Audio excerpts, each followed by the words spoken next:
सरपंच संतोष देशमुखांच्या हत्येचं प्रकरण गंभीर आहे। त्या प्रकरणी धनंजय मुंडे यांच्याच डोक्यात राजकारण असल्याचा आरोप भाजप आमदार सुरेश धस यांनी केलाय। तसंच इतरांप्रमाणेच वाल्मिक कराडशी आपले मैत्रीपूर्ण संबंध आहेत, मात्र ते मधुर की ते कसे तुम्ही शोधा असं आव्हान धस यांनी दिलंय। आमदार सुरेश धस यांच्याशी बातचीत केली आमचे प्रतिनिधी विष्णू बुर्गे यांनी।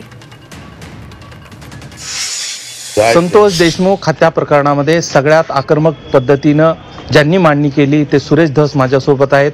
त्यांनी जिल्ह्याभरातच नाही तर विधिमंडळात देखील आवाज उठवला। धस साहेब, खरं तर पूर्ण ताकदीने तुम्ही या आवाज उठवलेला आहे। उद्या मोर्चा आहे, कसं पाहता? पूर्ण सर्वपक्षीय मोर्चा आहे। त्या मोर्चाला आम्ही त्या ठिकाणी जाणार आहोत। जे मेन आहे विष्णू चाटे, त्याचा मेन आका दुसरा आहे, तर त्या आकाचे कनेक्शन आणि ते झालं आका सुद्धा 302 मध्ये येतात।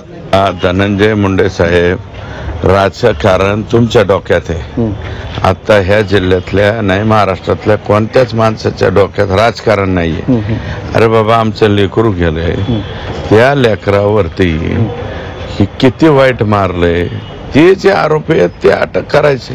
ते असंही म्हणाले की तुमच्यासोबत ही संबंध आहेत वाल्मिक कराड यांचे। माझ्या काय आर्थिक कसलं काय संबंध नाही बाबा।